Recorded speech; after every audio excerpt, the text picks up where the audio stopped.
தாம்பரம் அருகே பாலியல் தொந்தரவால் மனமுடைந்த 10ஆம் வகுப்பு மாணவி தூக்கிட்டு தற்கொலை செய்து கொண்ட சம்பவம் அப்பகுதி மக்களிடையே சோகத்தை ஏற்படுத்தியுள்ளது. குற்றமே நடக்கக்கூடாதுன்னு DGP, ADGP, IGP, DIG, SP, JSP, ADSP, ASP, DSP, inspector, sub inspector, head constable, PC1, PC2ன்னு 1,932 பேர் இருந்து வேலை செய்யற நம்ம நாட்டில் இவங்களை தாண்டி இவங்க குற்றங்கள் நடக்குதுன்னா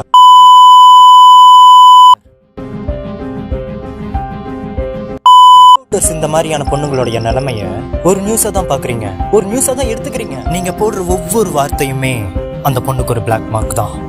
அந்த பொண்ணு எங்க தலை கட்ட முடியும், எப்படி வெளியே போக முடியும்? ஏதாச்சும் யோசிச்சிங்களா? இந்த பொண்ணு அந்த நியூஸ்ல வந்தவ தானே. இவளா ஏற்கனவே 2 பேரு நியூஸ்லயே வந்துச்சுப்பா. இத கேட்டு கேட்டு கேட்டு கேட்டு அந்த பொண்ணு சூசைட் அட்டெம்ப்ட் பண்ணிக்கிறா.